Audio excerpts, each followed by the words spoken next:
Hola, ¿cómo están? Un nuevo episodio de Modelo para Armar. No me voy a cansar de explicar o simplemente compartir con ustedes cuál es el objetivo de este programa, de Modelo para Armar. La Argentina ha vivido en los últimos por lo menos 50 años en lo que más denomino un estancamiento secular. Pero en el medio de esas décadas hubo diferentes políticas económicas y hasta extremas. Por eso yo hablo del péndulo. Tuviste políticas proteccionistas, políticas aperturistas, políticas de endeudamiento, políticas de tasa de interés bajas, tasa de interés alta, digo también de desendeudamiento. O sea, imposible pensar por qué la Argentina no pudo desarrollarse. Entonces, es a partir de esa inestabilidad. Entonces, ¿cuál es esta propuesta de modelo para armar? Es tratar de encontrar algún tipo de, no de explicación, sino de aporte del pensamiento de diferentes corrientes, también de pensamientos, pero también de diferentes intelectuales. ¿Qué quiero decir intelectuales? Que no solamente economistas. No, la Argentina no puede ser pensada solamente por economistas, sino más una idea, un proyecto interdisciplinario. Por eso, en Modelo para Armar convocamos economistas, pero también politólogos, filósofos, empresarios, también va a haber periodistas, sociólogos, digamos, ¿por qué? Porque pienso que la ciencia económica o el abordaje de un país sobre modelos se necesita aportes interdisciplinarios. Y como último concepto, quiero decir, la economía no es una ciencia predictiva, para decir, viste que a los economistas siempre le dicen qué es lo que va a pasar. Pienso que la economía, además de ser una ciencia social, es interpretativa y que se nutre de la historia, la filosofía, la psicología, la sociología, pero también, obviamente, del cuerpo madre que es de la ciencia económica. Toda esta introducción es porque hoy estamos con un sociólogo especialista en desarrollo productivo. Pero más allá de eso, él fuera del aire me dijo, soy un economista camaleón, que me encubro o estoy alrededor del mundo económico. Pero además, la verdad, estoy muy contento de compartir este espacio con Daniel Steinhardt. Este es el invitado, porque yo creo que debe ser no de los pocos, pero no son muchos los que han pensado y han trabajado en proyectos con aporte interdisciplinario para pensar una Argentina futuro. Hice toda esta larga introducción para hablar con Daniel Steinhardt, que además, quiero decir, es director de desarrollo productivo de Fundar. Gracias por la invitación, Alfredo, gracias. Y además soy ya fanático del programa, así que bueno, muy contento de estar acá. Bueno, como sabes, entonces, la propuesta inicial es que tenés 1 minuto, 5 minutos, 10 minutos para desarrollar puntos principales de ese modelo para armar para la Argentina. Quiero aclarar a quienes nos escuchan y nos ven, porque también leo cada uno de sus comentarios, porque me sirven a mí para tratar de cada vez hacer mejor el programa, que yo acá tengo un celular y en el celular anoto, no es que no le estoy prestando atención al entrevistado. Entonces anoto, va a salir obviamente una planilla, la pizarra en la televisión o en la tablet o en el celular donde ustedes lo están mirando, precisamente porque yo lo estoy escribiendo. Bueno, Daniel, vamos a escucharte. Bueno, a ver, antes que nada, yo me autodefino como desarrollista, pero el desarrollismo o el desarrollo no es un fin en sí mismo, yo digo, es un medio. ¿Por qué un medio para qué? Para que la gente viva bien. En definitiva, el desarrollo es calidad de vida, es que la gente sea más feliz, que esté más satisfecha con su vida. Ahora, si uno tuviera que pensar el desarrollo en Argentina, claramente vos lo describiste muy bien, Alfredo. En las últimas décadas ha sido no hubo mucho match entre Argentina y desarrollo, no hubo un buen encuentro. Y si uno tuviera que pensar para adelante, ¿cuáles son los ejes para reconciliarnos con el desarrollo, reconciliarnos con la idea de bienestar? Yo diría que hay 4 grandes puntos. Hay uno, que es lo que podríamos decir una Argentina estable en términos macroeconómicos. Sin estabilidad macroeconómica no vamos ni a la esquina. somos un barril sin fondo si no tenemos estabilidad macroeconómica. Podemos hacer la mejor política industrial, la mejor política social, pero ahí se nos va a filtrar muchísimo producto de la inestabilidad. Va a ser muy ineficiente lo que hagamos con eso. Cuando hablamos, en un ratito hago doble clic sobre lo que es estabilidad macroeconómica, pero diría a grandes rasgos, equilibrio fiscal. Después hablamos un poco más de eso. Creo que es verdad que muchos países del mundo tienen déficit fiscal, pero Argentina, que no tiene una moneda confiable, una economía bimonetaria y donde la confianza en general en el país es reducida, lamentablemente el precio a pagar es tener equilibrio fiscal. Digamos, no nos podemos dar el lujo, por lo menos por un tiempo, de tener déficits persistentes. Y el otro gran equilibrio es el equilibrio externo, ¿no? Sin equilibrio externo es muy difícil, el equilibrio de la balanza de pagos, es muy difícil pensar en una Argentina estable. Después, una cuestión a tener en cuenta, el segundo gran punto es una Argentina productiva. ¿Sí? Cuando digo Argentina productiva, me refiero a una Argentina más exportadora, una economía más compleja, una Argentina más compleja en términos productivos. Ahora también podemos hacer bastante doble clic sobre eso. Y déjame decirte sobre el tema de complejidad productiva lo siguiente. A ver, el mundo tiene cerca de 200 países. Estables hay más de 150. Argentina no está en esos 150, pero desarrollados hay 40. ¿Qué diferencia los 40 desarrollados de los otros 110? Estructuras productivas por lo generalmente complejas. La gran mayoría de las economías desarrolladas tienen estructuras productivas complejas, con alto peso de ciertas industrias de alta tecnología, servicios basados en el conocimiento. Y hay algo que yo creo que Argentina, si no explora cómo ir hacia ciertos sectores de mayor complejidad, va a ser muy difícil que nos podamos desarrollar. Digo, la región es toda estable, salvo quizás Venezuela, nosotros y alguna excepción más. El resto son países estables, tienen una macro ordenada, digo, Brasil, Uruguay, Chile, Perú, Colombia, no son desarrollados. Entonces la estabilidad macroeconómica nos ayuda quizás a crecer un poco más de lo que hemos venido creciendo, nos puede ayudar mucho a la inversión, pero con eso no alcanza. Yo no me conformo con ser un país estable, quiero ser un país desarrollado donde la gente viva bien. Y para eso tenemos que tener una Argentina mucho más productiva y más compleja en términos productivos de lo que somos. El tercer gran punto es, nada de esto se puede hacer sin una intervención del Estado importante. Ahora, el Estado argentino no ha estado a la altura de las circunstancias y con lo cual necesitamos transformar el Estado para poder tener una política pública eficaz que lleve hacia el bienestar. ¿Qué quiero decirte con esto? Básicamente, quienes somos, yo me considero una persona estatista y vamos a mirar las experiencias de desarrollo en absolutamente todas, el rol del Estado fue muy importante. Desde Corea, Japón, Alemania, Estados Unidos, Francia, agarrá el país que quieras, en todo el Estado tuvo un rol importante. A veces más proactivo, a veces menos proactivo, pero en líneas generales ningún país se desarrolló sin Estado. Ahora, si vos tenés un Estado con baja calidad de la intervención, es muy difícil ir hacia algún lado. Y Argentina ahí tiene muchísimo por mejorar. Después podemos hacer varios doble clics.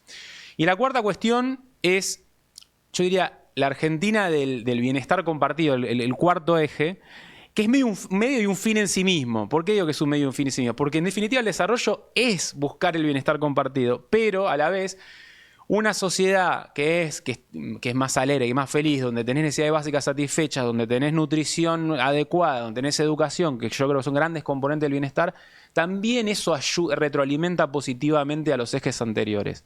Sobre todo, por ejemplo, es muy difícil pensar una Argentina productiva, una Argentina compleja, si yo tengo un nivel educativo bajo de la población. Si yo tengo a los pibes que se mueren de hambre, el desarrollo cognitivo de esas personas va a ser muy, muy pobre después y va a ser muy difícil que esas personas después puedan desempeñarse en empleos de calidad, en startups o en sectores intensivos en conocimiento. Con lo cual, resolver algunos ejes centrales de lo que son un piso básico de necesidades básicas satisfechas es una condición de posibilidad para que todo lo demás ande y para pensar realmente en un bienestar mucho más grande, más ampliado y más compartido.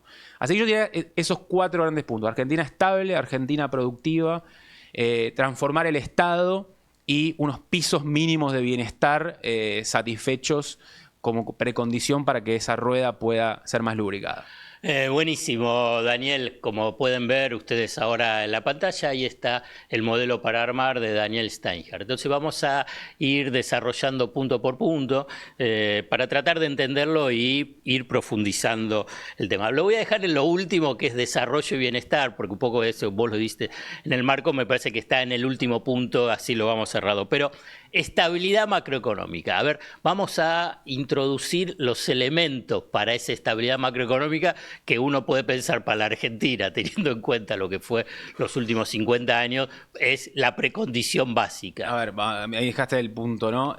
Desde 1974 para acá, Argentina está entre los países del mundo que tiene un triste récord. ¿Sabes cuál es? ¿Cuál? Que casi estuvimos 1 de cada 2 años en recesión. Y si me apurás, los de mi generación, que somos los que nacimos en los 80s, creo que es más de 1 de cada 2. Y los que nacieron en los 90 probablemente también. Entonces, somos un país de una tremenda volatilidad macroeconómica. Yo digo, esa volatilidad macroeconómica también nos lleva a ser un país también del electrocardiograma emocional, ¿no? Un día decimos somos un país de mierda, al día siguiente mejor país del mundo, somos campeones, somos un país decadente, invivible. Y yo no sé a vos, a mí me pasa que esas dos emociones conviven en mí según el día, ¿no? Y creo que eso tiene un asidero en nuestra volatilidad de las últimas décadas. Ahora, retomando lo que le leía a Pablo Verchunoff y a Martín Rapetti en una muy buena nota que sale el día del balotaje de Milei Massa en noviembre del 23, esa nota se llama no prendan fuego todo, creo que decía algo así, o no rompan todo, creo que decía. ¿A dónde salió En publicado? Panamá, revista Panamá. Ellos dicen algo que es muy interesante, dice, si vos mirás buena parte del siglo XX, Argentina, en líneas generales, sigue la tendencia de la región. Vos tuviste entre los 30 y los 70 la industrialización por sustitución de importaciones, con un desempeño de Argentina intermedio, peor al de Brasil, peor al de México, mejor que el de Chile y Uruguay. Bastante bueno en líneas generales, pero ni un milagro económico ni un fracaso, diría. En los 80 tuviste la crisis de la deuda, que lo tuvo gran parte de la región, hiperinflaciones, tuviste hiperinflación en Brasil, tuviste hiperinflación en Bolivia, varios países. En los 90 es un tránsito de una economía, llamémosla así, neoliberal, promercado, con privatizaciones, pero también con una estabilización macroeconómica importante, que eso se dio en muchos países. Hay baja de la inflación en casi toda la región. Los primeros años 2000... Muchos de los países de la región tuvieron alguna crisis, Argentina mucho más grande, pero Chile tuvo en el 99, Brasil en el 98, Colombia en el 99, Argentina en el 98-2002, y los primeros años fueron relativamente malos, pero desde el 2003 en adelante un gran ciclo favorable de precios internacionales, donde toda la región crece fuerte, baja la desigualdad, baja la pobreza, sobre la base de la suba de los precios de los commodities, con orden macroeconómico. Argentina sigue esa tendencia hasta el año 2007. Y ahí hay un desacople. Ahí es donde Argentina se diferencia, diverge de la región, ¿no? Dicen Verchunoff y Rapetti. Y nosotros empezamos a convivir con una inflación de 2 dígitos, cuando el resto de la región mantuvo inflación en 1 dígito. Y esa inflación de 2 dígitos se nos fue cada vez empeorando más, porque del 20-25% de inflación que había en los gobiernos del kirchnerismo, pasamos a 50 con Macri, a 200 y pico con Alberto Fernández. Bueno, ahora tenés una baja muy fuerte, pero no sé si es sostenible, por un lado, soy escéptico, pero por otro lado, pero de todos modos me interesa remarcar de que hay algo que ocurre en Argentina en los últimos 18 años que nos alejó de la región. Yo estoy seguro que si Argentina hubiera mantenido la estabilidad macroeconómica en los últimos 15 años, no te digo que hoy somos España, pero creo que un poco mejor que Chile y Uruguay seríamos. Y hoy, lamentablemente, me duele decirlo en el alma, Argentina se quedó atrás de Chile y Uruguay en casi todos los indicadores de desarrollo. Y no se puede entender eso sin esta inestabilidad macroeconómica que reaparece a partir de entonces. Insisto, 2004, 2005, 2006 la economía argentina es estable. Pero, tiene inflación de 8, 10%, tiene las cuentas mayor de superávit gemelos, y eso se empieza a deteriorar increyendo desde 2007 en adelante. Pero para sí, entenderlo un poco más, cuando hablas de estabilidad macroeconómica, ¿qué es lo que incorpora? ¿Solamente la tasa de inflación o también, cuando digo estabilidad, pienso en... Porque por ahí está dentro de todo el tema de qué pasa con el sector externo, qué pasa con el nivel de endeudamiento, sí, qué pasa con el nivel de pobreza, empleo, desempleo, o es otra cosa, el tema fiscal. Digamos, ¿qué es lo que es estabilidad macroeconómica? Cuando hablo de estabilidad macroeconómica me refiero básicamente a, por un lado, sí o sí, inflación baja, y vamos a poner así que el sistema de incentivos de la economía no esté cambiando permanentemente. Y en Argentina, en parte producto de la alta inflación que hace que vos... ¿Qué ocurre en Argentina? Vos, como tenés alta inflación, tendés a atrasar el tipo de cambio. Cuando atrasás el tipo de cambio, cambia la estructura de precios relativos en contra de los transables, o sea, de los bienes del agro y la industria, y a favor de los servicios. Y de repente eso se te vuelve insostenible, tenés una devaluación que vuelve a transferir renta. Vos esos bandazos en las rentabilidades relativas a la economía no lo encontrás en casi ningún otro país de la región. Entonces, cuando pienso en estabilidad macroeconómica, pienso en una estructura un sistema de incentivos que sea medianamente duradero. Y cuando vos tenés muy alta inflación, eso es mucho más difícil que ocurra. Vos podés tener claramente países con estabilidad macroeconómica y no necesariamente resuelven los problemas sociales. La región tiene estabilidad macroeconómica y puede subir la pobreza con estabilidad macroeconómica. Pero me resulta muy difícil pensar que con inestabilidad macroeconómica vos podés bajar la pobreza sostenidamente. Vamos a ponerlo de otra manera. Sin la estabilidad macroeconómica no se puede, con la estabilidad macroeconómica por supuesto que no alcanza. A eso un poco pienso. Y de vuelta, o sea, casi no hay... Vos mirás un indicador que es el tipo de cambio real, ¿no? Quizás el tipo de cambio real es uno de los indicadores que más define la estructura de rentabilidades relativas a la economía argentina. Vos la mirás en otros países y por ahí es más estable, o tiene algunas inflexiones, pero no tiene bandazos. En Argentina es un electrocardiograma que va así. Entonces...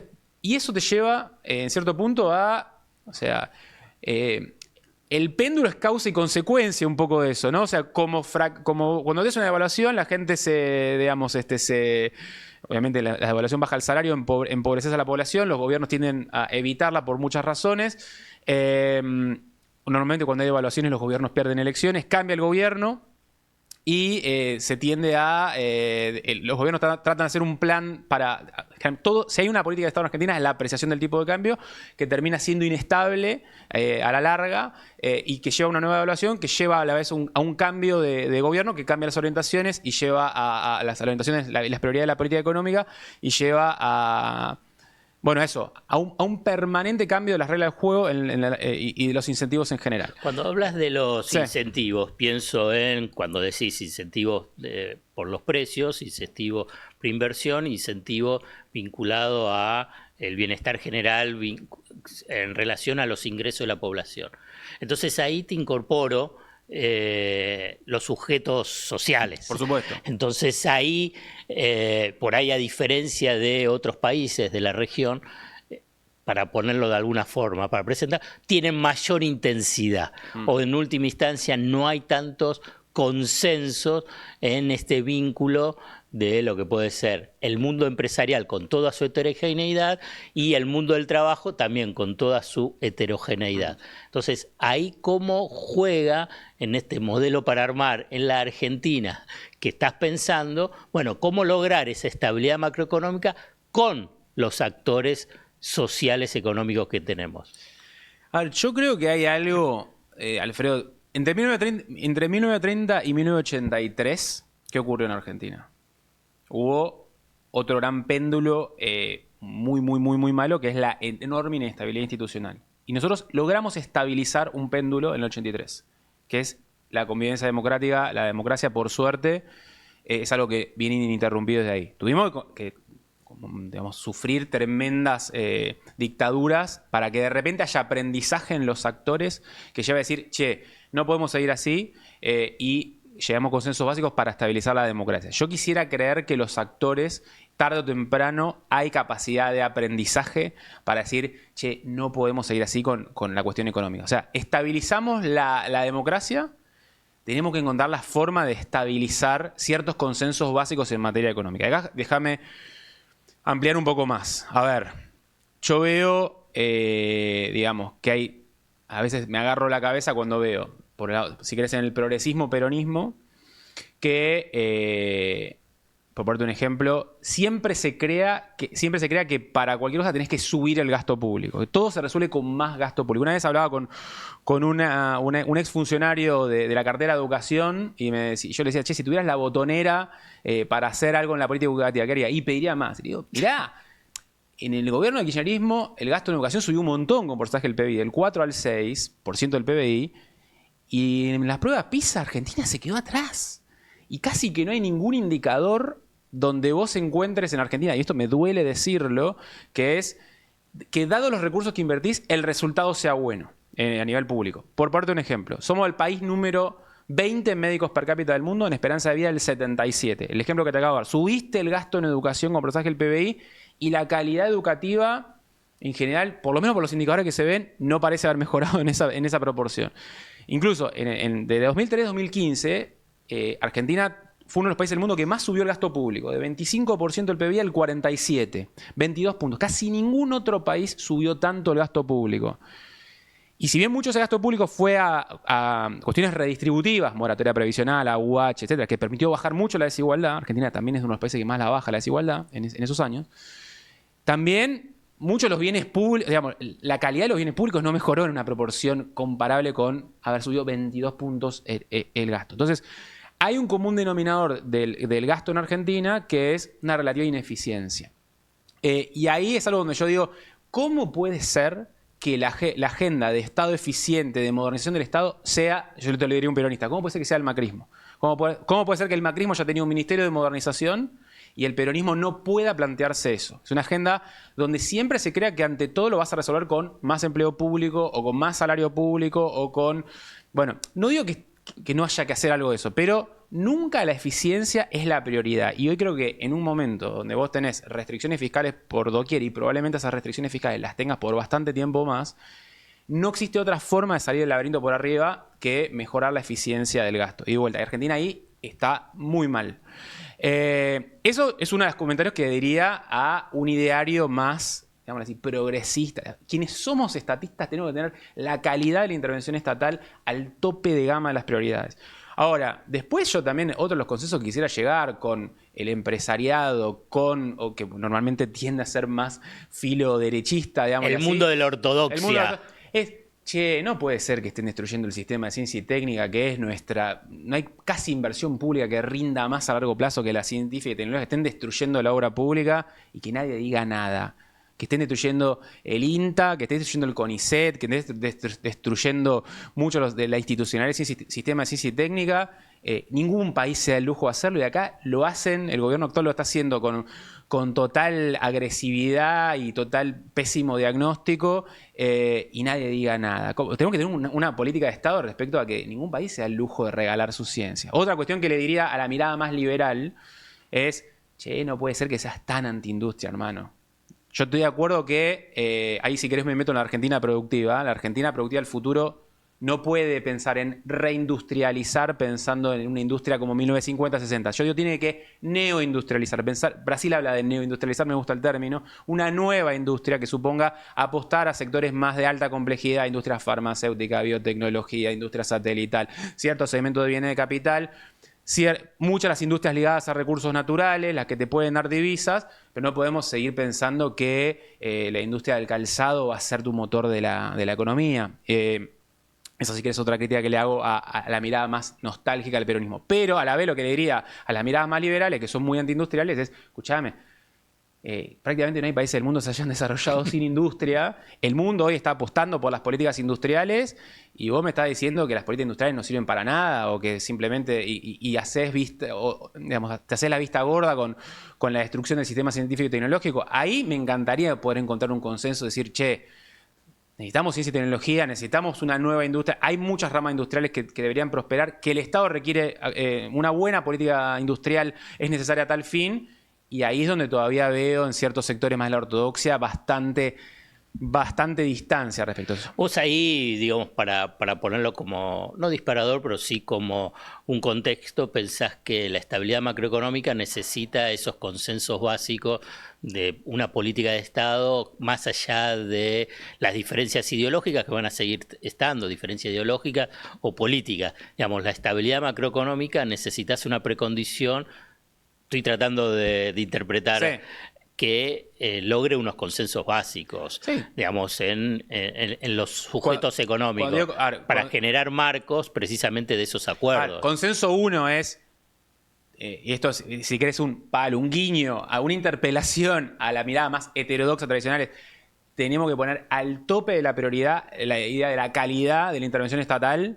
Sí, es uno de los puntos que vos planteás. Por eso digo, Sobre todo teniendo en cuenta que, a ver, no necesariamente más te resuelve las cuestiones. Digo, te pongo otro ejemplo. Digo, 2 provincias con el mismo nivel de gasto en educación tienen resultados educativos muy diferentes. Eso te muestra, eso es la gestión. Quienes creemos en el Estado y la gestión, que gestionar bien significa que dado un peso yo puedo lograr un resultado mucho mejor que otro que con un peso no logra ese resultado. Pasemos al segundo punto que vos estás mencionando, que yo creo que es parte de, yo creo que esa construcción de consenso, que vos lo vinculás, decís equilibrio fiscal. Y el equilibrio fiscal, inmediatamente vos lo mencionaste con una economía bimonetaria, lo que te hace un desafío diferente a los equilibrios fiscales o las situaciones fiscales de otros países. Claro, lo que te quiero decir es, la gran mayoría del mundo tiene déficit fiscal. ¿Cuál es la gran diferencia del mundo con Argentina? Que el resto del mundo ha logrado construir confianza en una moneda y probablemente tiene un riesgo país estructural mucho más bajo. Entonces, sí, ahí vos podés, el déficit lo podés financiar con deuda de una forma más o menos sostenible, o incluso cuando emitís, bueno, ese sobrante de pesos no necesariamente va al dólar, o no va a la moneda dura. La diferencia de Argentina es que, lamentablemente, producto de todo lo que hemos venido charlando, cuando tenés un déficit fiscal es muy difícil endeudarte, o porque tenés tasas muy altas o se vuelve insostenible, o cuando emitís, esa emisión va a dólar en lugar de no ir a dólar. Entonces, lamentablemente, el precio a pagar, producto de que hemos hecho malas cosas en las últimas décadas, es que, bueno, tenemos que tener un equilibrio fiscal que otros países se pueden dar el lujo de no tener. Pueden tener un déficit. Yo cuando digo equilibrio fiscal, digo déficit cero, vamos a ponerlo así. Otros países pueden tener déficit de 3, 4, 5 puntos y eso no les explota por todo lo que acabo de decir. Entonces, hasta que podamos recuperar la confianza en la moneda, hasta que podamos recuperar la confianza en el país, bueno, va a haber un precio a pagar por eso. Ahora, si vos me decís a mí, una forma, vos el déficit probablemente, o el equilibrio fiscal lo puedes conseguir de 2 maneras. Gastos, por supuesto, e ingresos. Bueno, ahí es la clave. Bueno, a ver, gasto. Hay una parte del gasto de Argentina, ahora obviamente eso el gobierno se pasó 50 estaciones en el ajuste del gasto, pero vamos al 2023 si querés.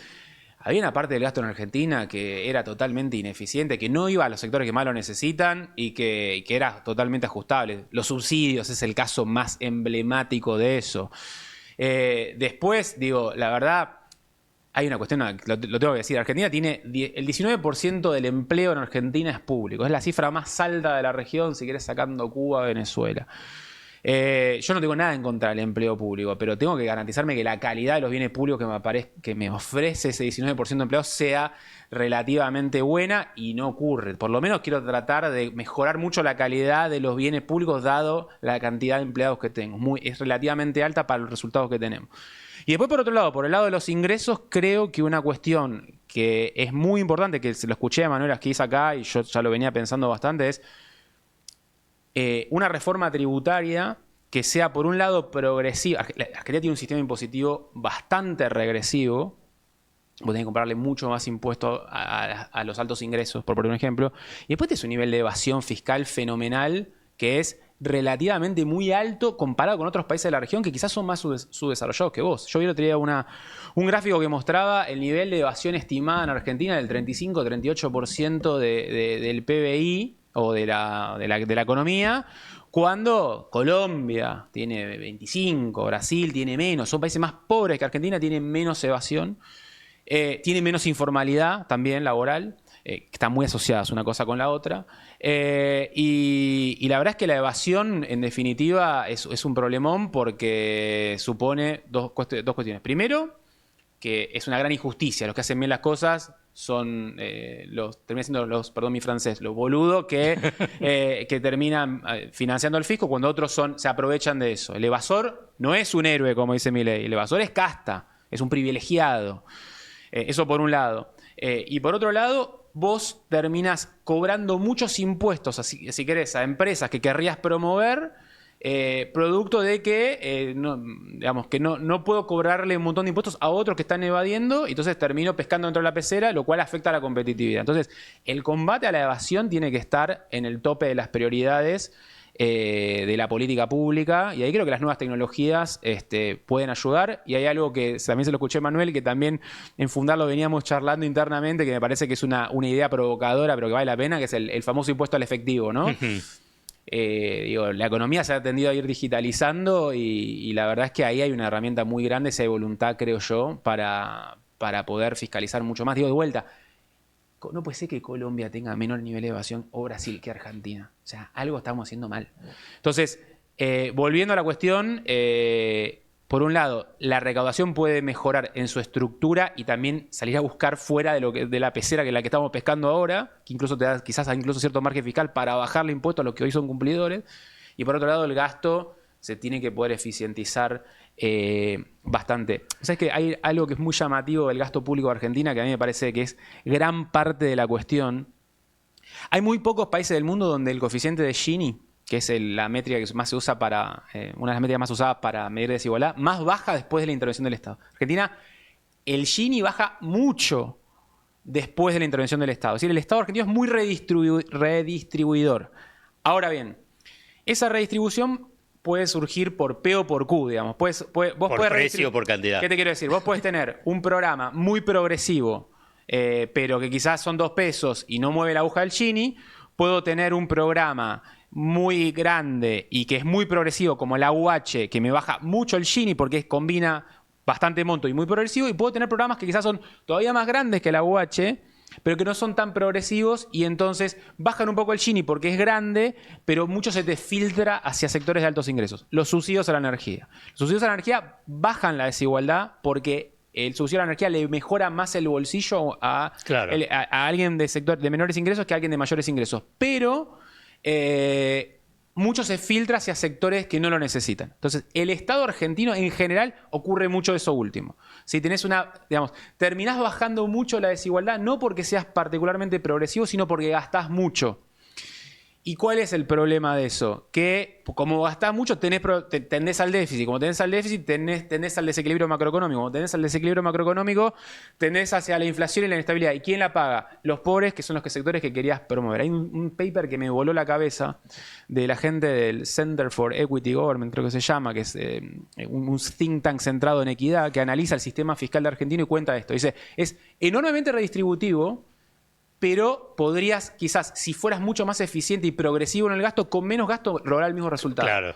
Y ahí es donde yo digo, che, el peronismo o quienes o mismo los que tienen una mirada más socialdemócrata, o mismo una centroderecha con sensibilidad social, tendrían que poner al tope de las prioridades cómo logramos bajar la desigualdad de la mejor manera, optimizando recursos que sabemos que no son abundantes. Vos me mencionaste el tema de la economía bimonetaria. Me parece que es una inmensa restricción para el desarrollo en la Argentina.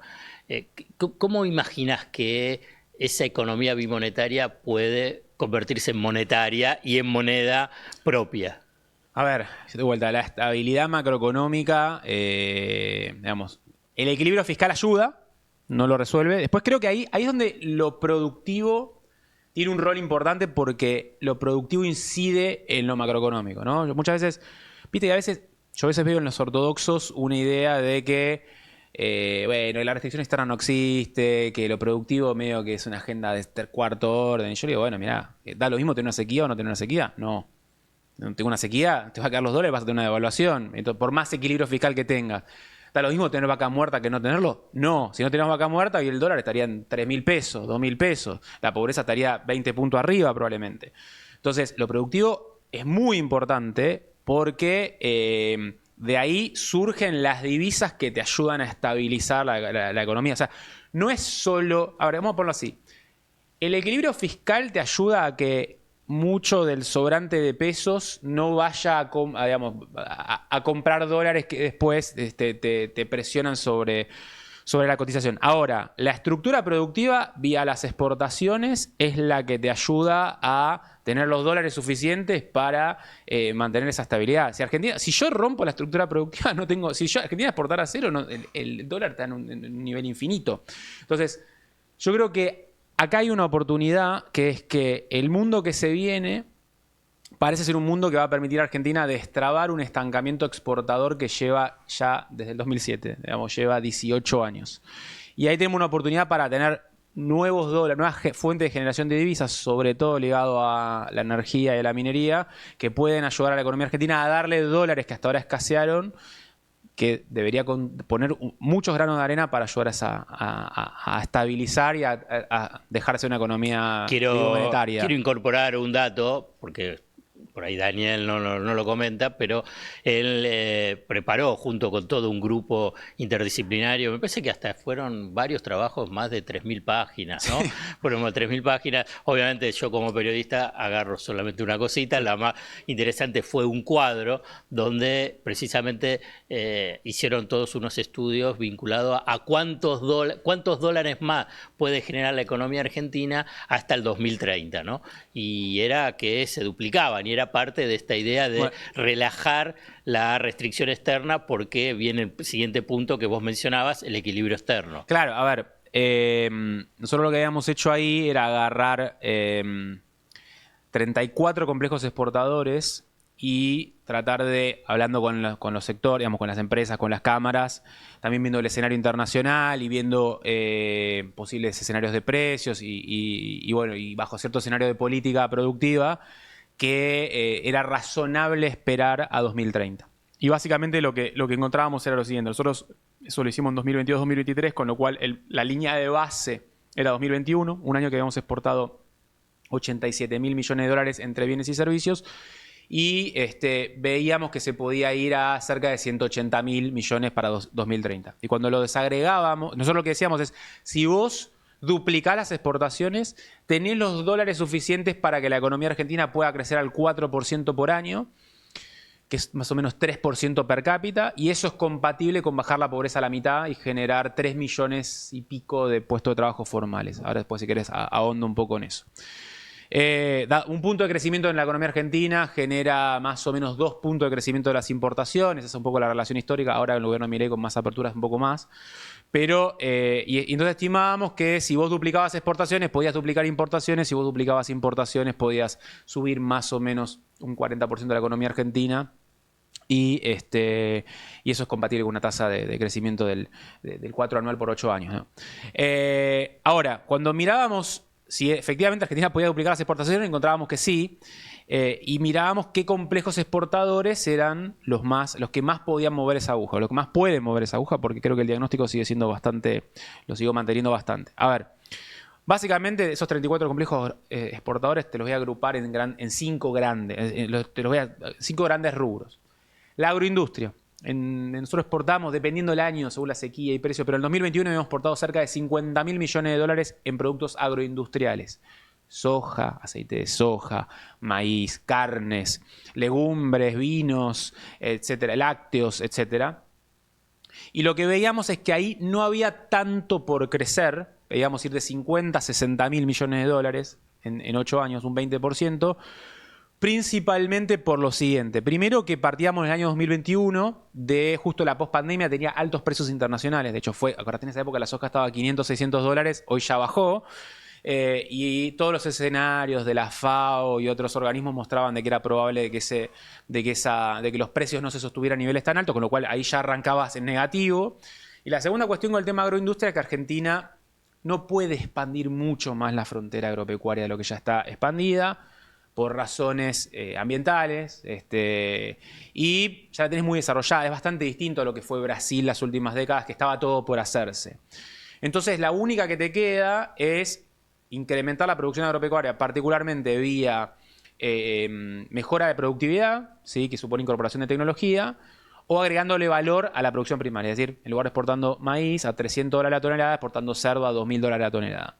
Y eso es, comillas, más difícil que la mera expansión de la frontera. Entonces, ahí veíamos, digamos, cierta moderación en nuestras proyecciones de exportación agroindustrial. De todos modos, hay que hacer muchísima política agroindustrial, no significa que no, pero no veíamos un gran salto de divisas. Acá hay discusiones, ¿no?, con otros colegas, por ahí son más optimistas respecto a que por ahí se puede duplicar las exportaciones agroindustriales. Nosotros sigo teniendo el diagnóstico de que no le veo tantísimo dinamismo potencial.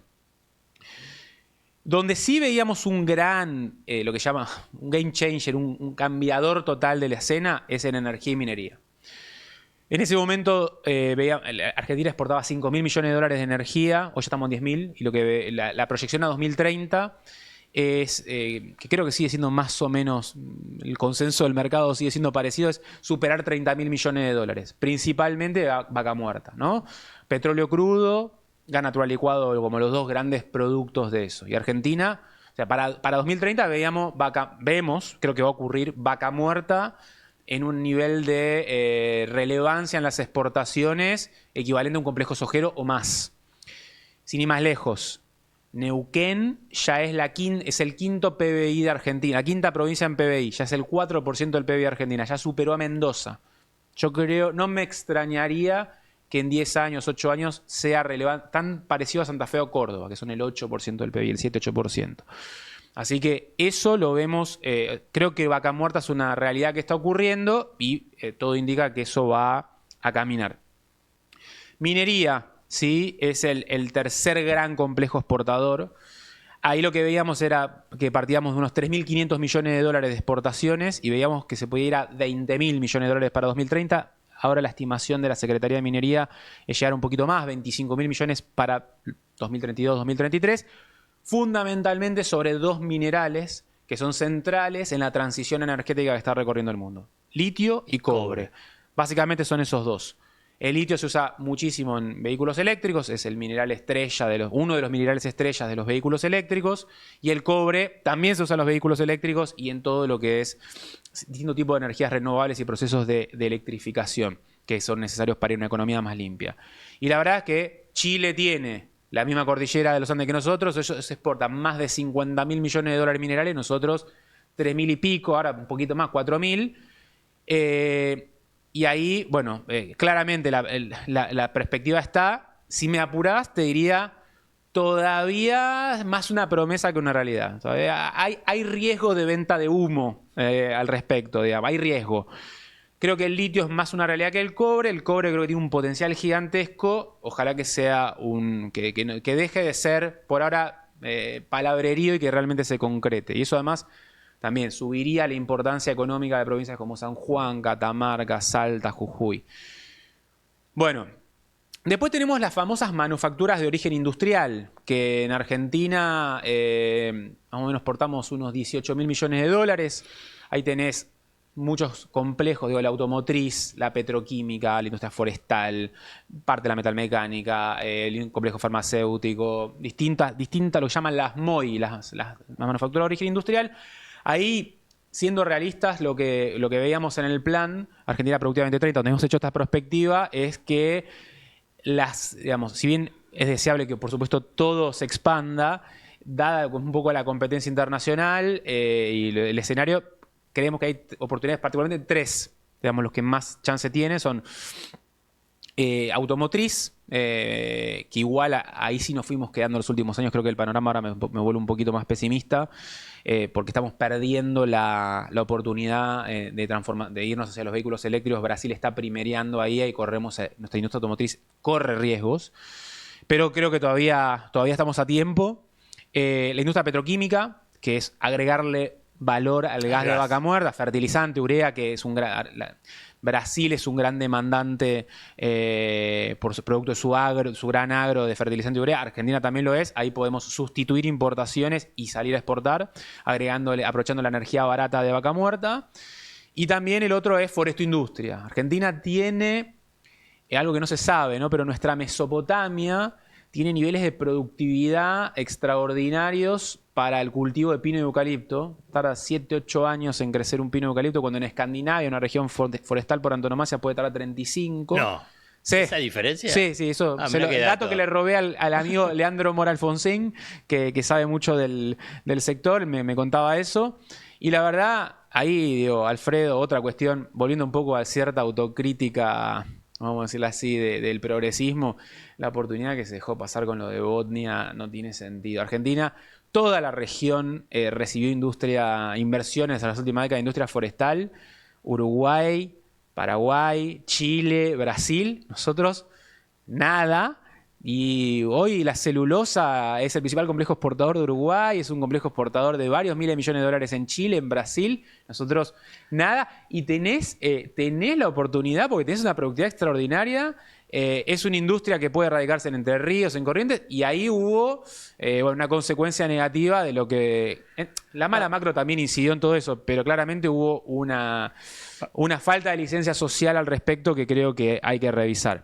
Y por último, te cierro, el quinto gran complejo exportador son los servicios, porque siempre que hablamos de exportaciones a veces ponemos el foco solo en los bienes, Y ahí, en los servicios, el potencial, básicamente yo diría que hay dos grandes potenciales de servicios. Los servicios basados en conocimiento, software, contenidos audiovisuales, servicios profesionales de consultoría. Argentina tiene uno de los mejores niveles de capital humano de la región todavía. Tenemos el mismo uso horario que Estados Unidos, con lo cual, que es el gran demandante de eso.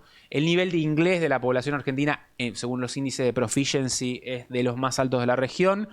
Y la verdad que también eso ha sido tierra, dentro de tantos fracasos que tiene Argentina, uno de los éxitos es tierra de unicornios, y hay muchas, digamos, hay casos de éxito variados en todo lo que es la industria del software, en audiovisual, ni hablar, ¿no? El Eternauta, como ejemplo estrella reciente de eso, el único país de la región que tiene 2 Oscar al cine, digamos, el que más premios Goya gana junto con España en los festivales de cine hispanoamericano, etcétera.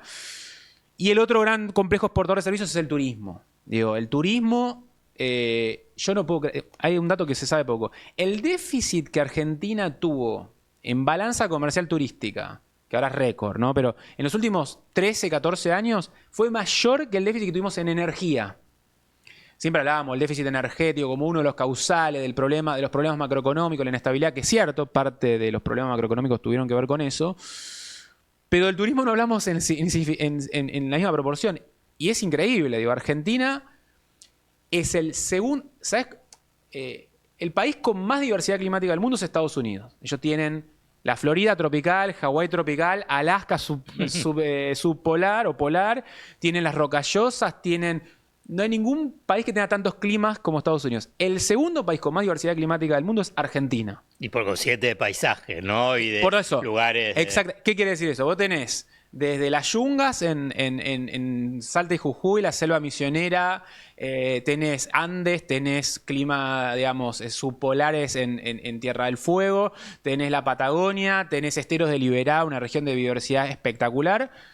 Tenés el turismo de naturaleza en el mundo es uno de los segmentos que más crece, muy asociado a la conservación, a intereses ambientales, y sin embargo tenemos un déficit gigante en la balanza turística, producto, creo yo, de varias cuestiones. Una es una falta de infraestructura turística que es relevante.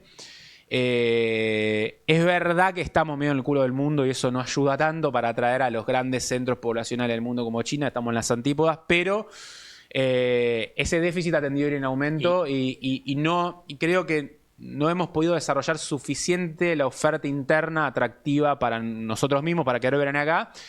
Y también faltan campañas de promoción afuera, digamos, me parece, con el tema turístico. Y, digamos, hay oportunidad. Y además el turismo es súper federal. En un país que tiene 80.000 tipos de desigualdades y una de ellas son las territoriales, el turismo puede ayudar a bajar esas desigualdades. Entonces, tener un plan federal de turismo es algo que es súper relevante y que el turismo no lo vas a resolver solo desregulando mercados o desregulando las low cost. Yo puedo estar de acuerdo con desregular las low cost, pero necesitas un montón de política proactiva para traer más turistas acá y que los argentinos, en lugar de querernos ir afuera, nos querramos quedar acá. Por supuesto, el tipo de cambio, cuando el dólar está como ahora, aprovechás para irte afuera porque sabes que no va a durar para siempre, porque en el país del péndulo, tarde o temprano esto se termina, ¿no? Hay uno de los elementos que vos mencionabas dentro de este modelo para armar de Daniel Steinhardt, y que me parece interesante porque incorpora una variable que en general no es muy mencionada, que es el tema de un desarrollo productivo más complejo. Digamos, sí. No volviendo a decir, no, bueno, no va a haber un desarrollo por sustitución de importaciones como fue ni en la década del 30, ni en la década del 50, ni en la del 60, sino algo diferente. ¿A qué te referís? A ver, si yo te hablo de sectores industriales, dime los 3 primeros que se te vienen a la mente. Textil, automotriz, metalúrgico. Muy bien.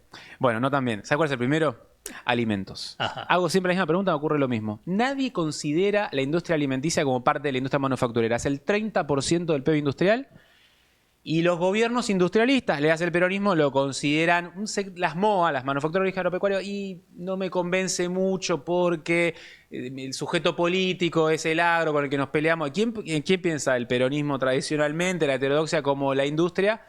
Los sectores que vos me dijiste. Bueno, La verdad es que el mundo es un poco distinto al mundo de 1960, 1970, y si vos me preguntás, yo miro qué hacen las políticas industriales de otros países, y miro qué ocurrió con las industrias en la región, y en Occidente, y en Oriente, lo que me encuentro es lo siguiente, a ver, la política industrial en el mundo está de regreso, los países vuelven a apostar por la industria, pero no apuestan por cualquier industria, apuestan por las industrias, llamémosle así, de alta complejidad.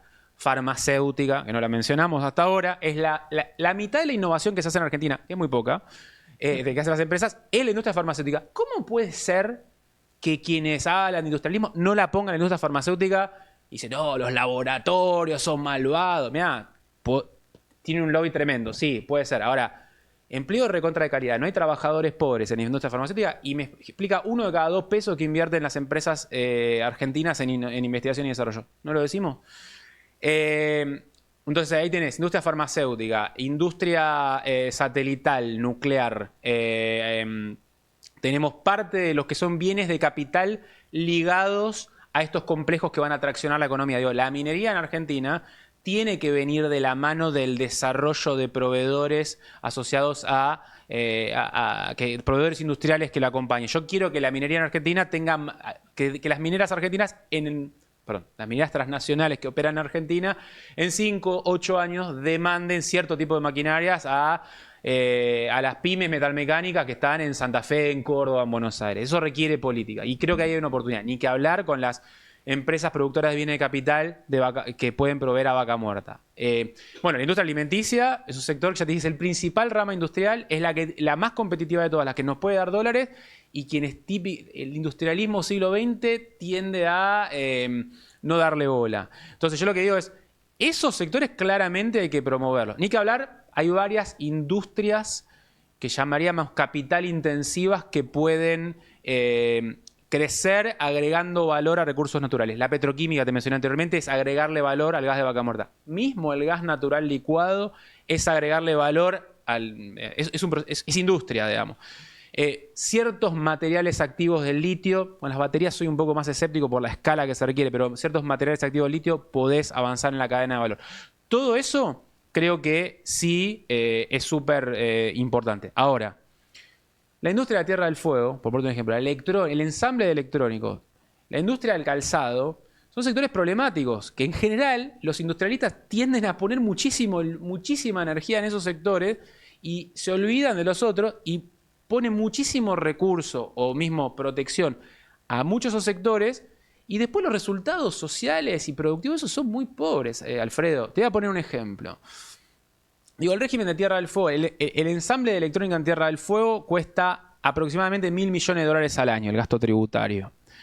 Que es 2 veces el presupuesto del CONICET. Es 2 veces más que toda la sumatoria de todos los programas de política industrial que hay en Argentina. O que hubo, ahora ya no hay más, pero que había en el 2020, 2021, 2022. Y la verdad, para generar, qué sé yo, 8.000 empleos con prácticamente cero contenido local, con cero innovación local, para que la electrónica encima sea cara, no me da la cuenta. O sea, está bien, algo hace, pero acá vuelvo a algo que te decía anteriormente. Dado los recursos que volcás, los resultados son muy pobres.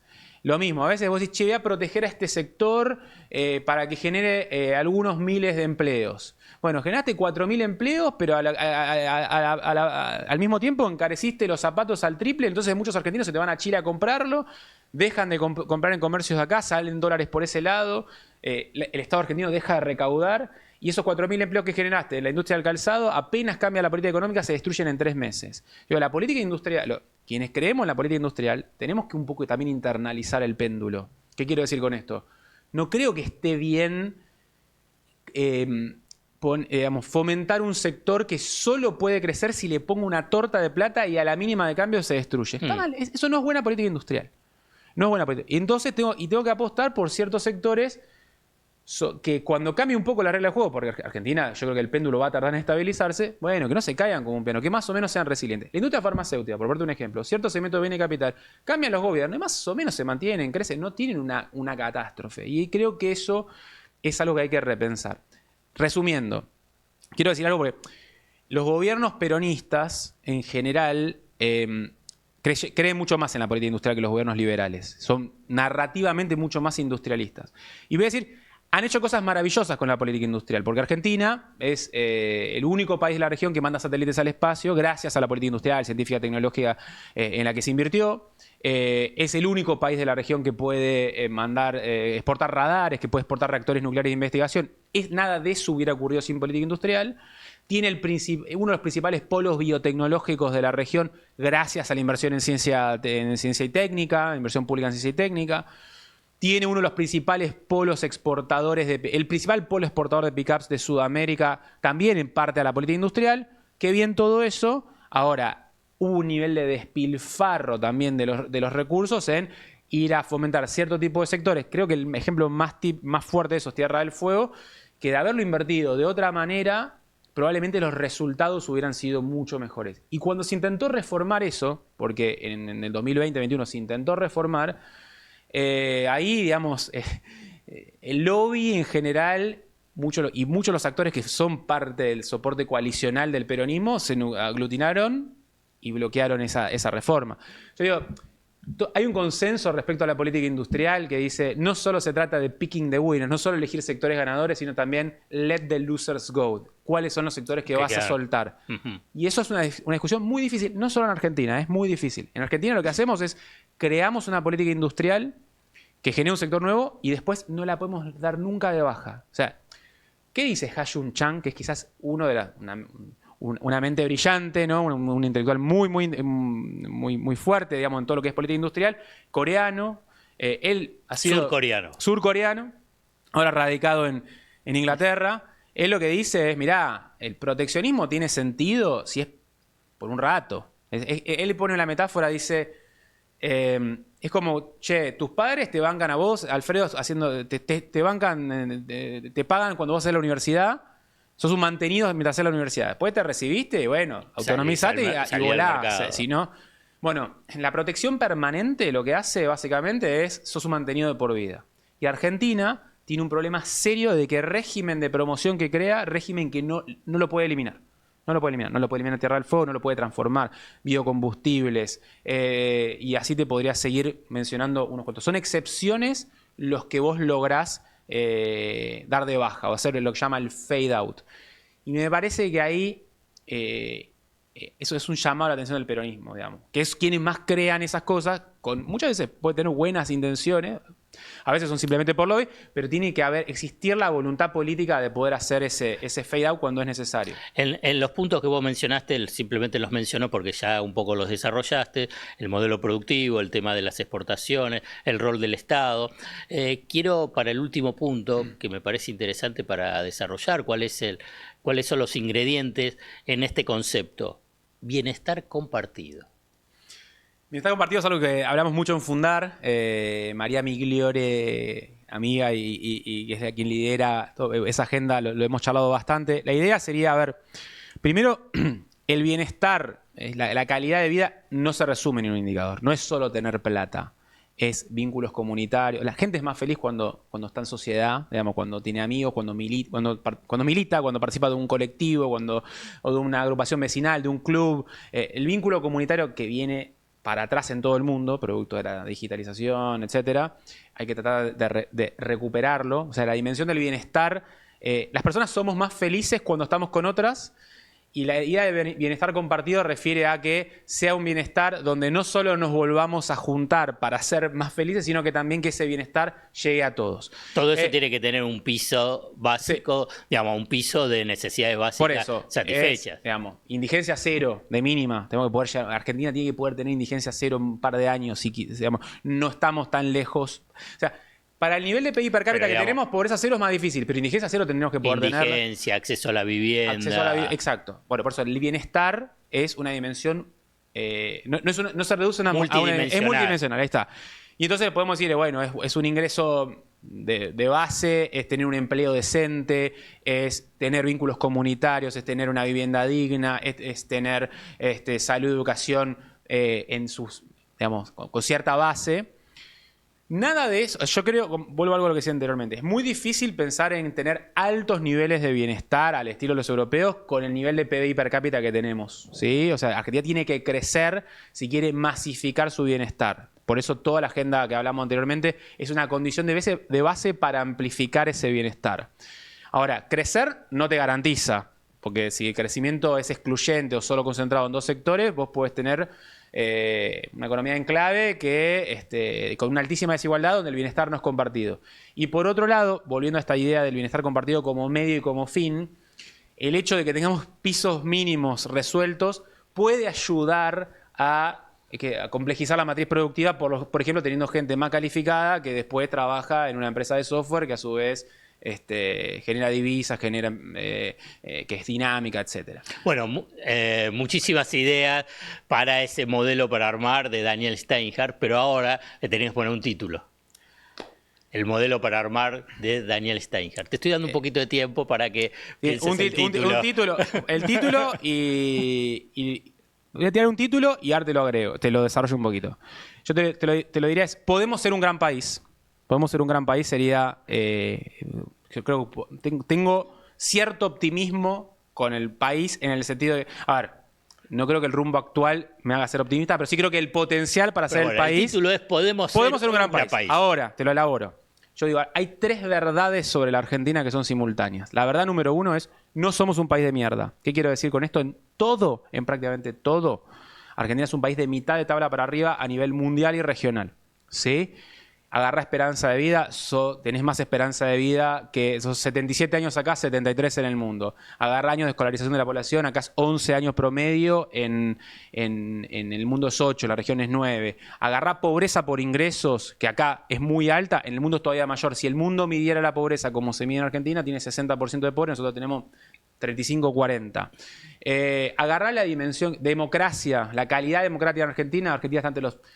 ahora con Milei bajó en 2024 los índices de calidad democrática, pero hasta el 2023 estábamos entre los 35 países con mejor calidad democrática, cercano a un país desarrollado.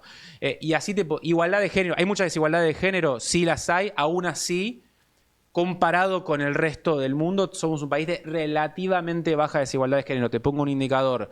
El tiempo, la desigual carga del trabajo no remunerado entre varones y mujeres, que existe en todos los países del mundo, en Argentina es más acotada que lo que existe en gran parte del mundo. O sea, el 65% del tiempo el trabajo no remunerado lo hacen las mujeres, el 35% los varones. Hay desigualdad, ningún país tiene 50-50, pero en otros países las mujeres es el 70, 80, 90, claro, 95% del tiempo. Entonces, agarres la dimensión que agarres, salvo si querés inflación, en general Argentina es un país de mitad de tabla para arriba a nivel mundial y regional. Segunda verdad, estoy en contra del discurso puramente nostálgico. Ojo con creer que todo tiempo pasado fue mejor.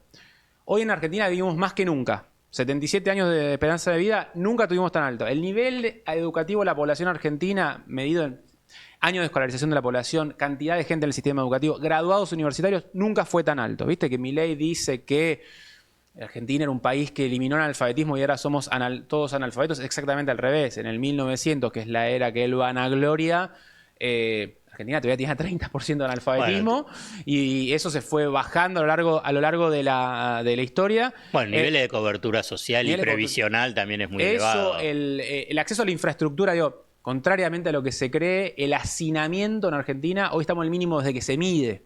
Cantidad de personas por cuarto. El nivel de acceso a cloacas, a las comunicaciones, es el mayor desde que se mide. Entonces, obviamente en salario real estamos bastante lejos de nuestro mejor momento. Eso es un punto grave y que explica parte del malestar que hay, por supuesto. Pero si te tomo 10 indicadores sociales, te diría que en más de la mitad hemos tendido a progresar claramente.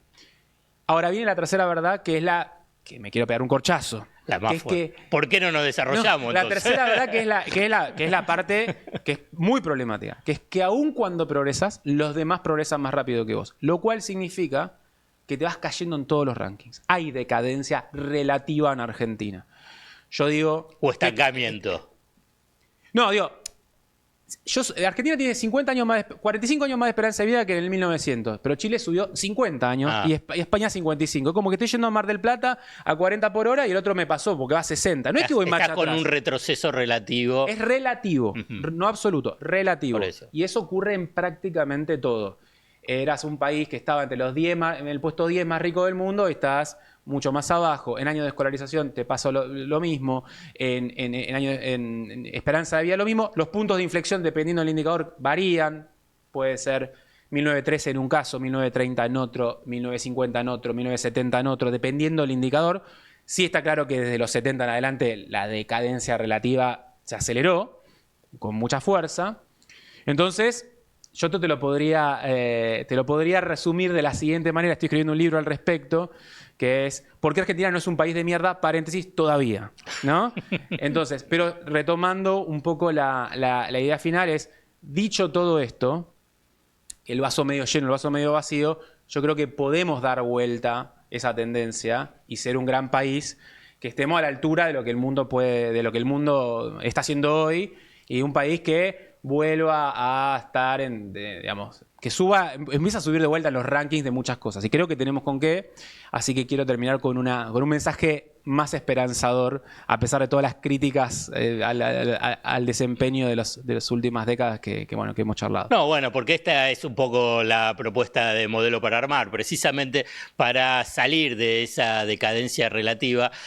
Este sería como un pequeño granito de arena en la construcción de esos consensos básicos. Es para escuchar a diferentes voces con diferentes posiciones ideológicas y políticas, pero para tratar de precisamente recuperar ese sendero de desarrollo, precisamente para construir un modelo para armar. Los veo en la próxima.